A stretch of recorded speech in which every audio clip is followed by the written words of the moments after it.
रुचिरा भाग 2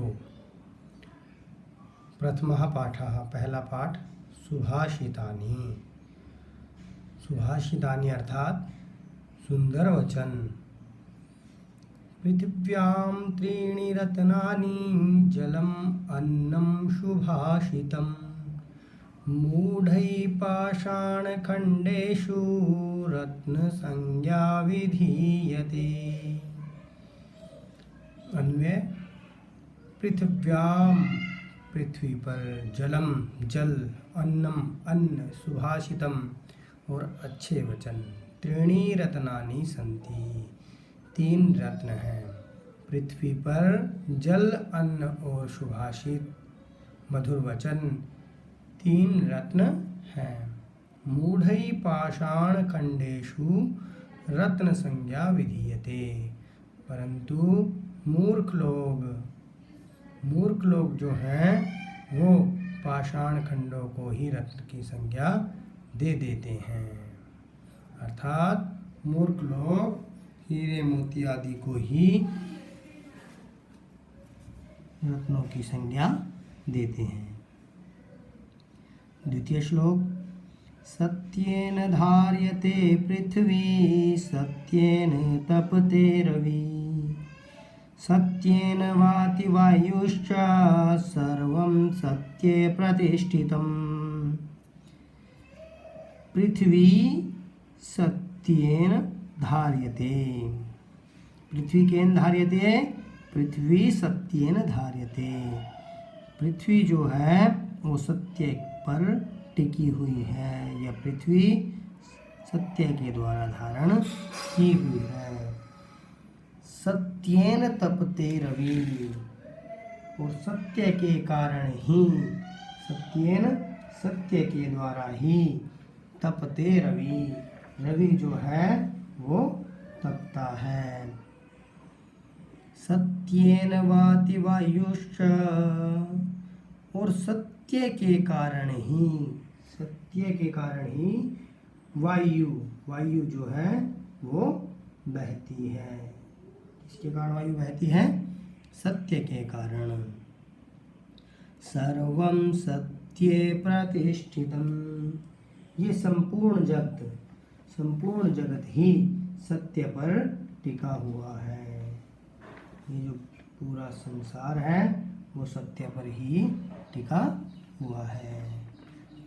दाने तपसि शौर्ये च विज्ञाने विनये नये विस्मयो नाहि कर्तव्यो बहुरत्ना वसुंधरा। दान में, तपसी तपस्या में, शौर्य में ख्याति में, विज्ञान में, विनये और विनय में, नम्रता में, नये और नीति में।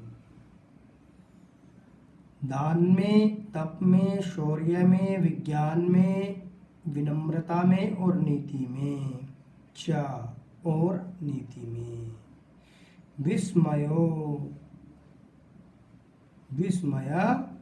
न कर्तव्य। हमें विस्मय नहीं करना चाहिए। इन सब में हमें विस्मय नहीं करना चाहिए ही, क्योंकि वसुंधरा बहुरत्ना। हमारी जो वसुंधरा है, हमारी जो पृथ्वी है, वह अनेक रत्नों वाली है। अर्थात हमारी पृथ्वी पर इस प्रकार के अनेक रत्न विद्यमान हैं। सद्भिरेव सहसासीत् सद्भिः कुर्वीत संगतिं सद्भिर्विवादं मैत्रीं च न सद्भिः किंचिद आचरेत्। सद्भिः सह, सज्जनों के साथ, एव आसीत।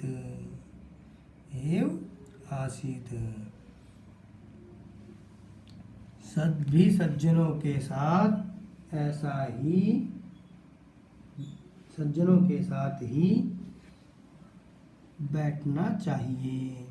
अर्थात सज्जनों के साथ ही हमें संगति करनी चाहिए। सद्भि संगतिम कुर्वित, सज्जनों के साथ संगति करनी चाहिए और उनके साथ ही उठना बैठना चाहिए। अर्थात हमें सज्जनों के साथ ही रहना चाहिए।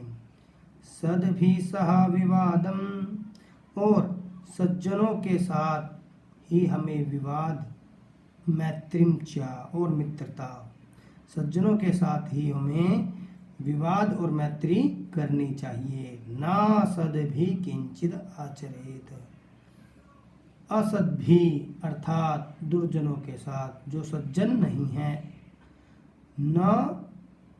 नहीं किंचित आचरेत, कुछ भी नहीं करना चाहिए। किसी प्रकार का भी आचरण नहीं करना चाहिए। सज्जनों के साथ ही हमें उठना बैठना चाहिए, सज्जनों की ही हमें संगति करनी चाहिए, अर्थात सज्जनों के साथ ही रहना चाहिए, और सज्जनों के साथ ही हमें मैत्री और विवाद करना चाहिए, क्योंकि सज्जनों के साथ की गई मैत्री और विवाद से भी हमें कुछ ना कुछ सीखने को अवश्य ही मिलता है। ना सद्भि किंचिद आचरेत, असज्जन व्यक्ति से, जो सज्जन नहीं है, उसके साथ हमें किसी भी प्रकार का आचरण नहीं करना चाहिए, क्योंकि दुर्जन के साथ कभी भी यदि हम आचरण करेंगे तो उससे हमारी हानि ही होगी। धन धान्य प्रयोगेषु विद्यायाः संग्रहेषु च आहारे व्यवहारे च त्यक्त लज्जा सुखी भवेत्। धन धान्य प्रयोगेषु, धन और धान्य आदि के प्रयोग में, धन जो हमारे पास रुपए पैसे आदि हैं, और धान्य जो हमारे पास अन्न आदि वस्तुएं हैं, उनके प्रयोग में, धन धान्य आदि के प्रयोग में, विद्यायाः संग्रहेषु च, और विद्या के संग्रह करने में, संचय में, विद्या के संचय में, आहारे व्यवहारे च, आहार और व्यवहार में, आहार जो है भोजन के विषय में, और व्यवहार जो आपका है, जो लौकिक व्यवहार है आपका, व्यवहार में त्यक्त लज्जा सुखी भवेत्, हमें कभी भी लज्जा नहीं करनी चाहिए। त्यक्त लज्जा, जो लज्जा को त्याग कर, लज्जा को छोड़कर व्यक्ति आचार और व्यवहार करता है, वह सुखी भवेत्, वह सुखी रहता है। क्षमावशी कृतिर्लोके क्षमया किं न साध्यते, शांति खड्गः करे यस्य किं करिष्यति दुर्जन। क्षमावशी कृतिर्लोके, लोके क्षमा वशीकृति, संसार में क्षमा जो है वो वशीकरण है।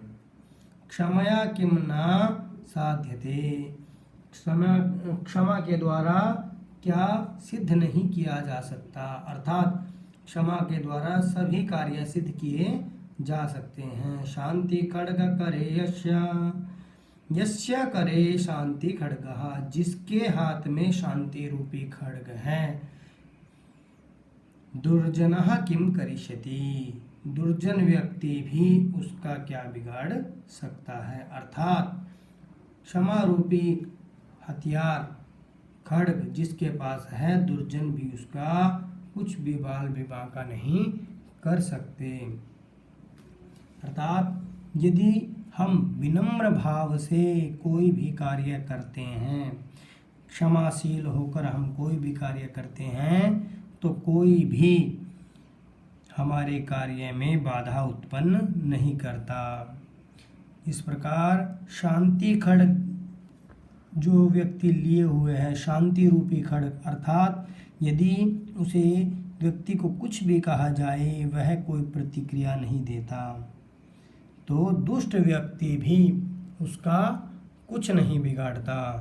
अर्थात दुष्ट व्यक्ति भी सोच लेता है कि जब इसने क्षमा मांग ली है तो इसको किसी भी प्रकार का कष्ट देने का कोई लाभ नहीं है, इसलिए क्षमा को सबसे महत्वपूर्ण माना गया है और क्षमा के द्वारा सभी को वश में भी किया जा सकता है।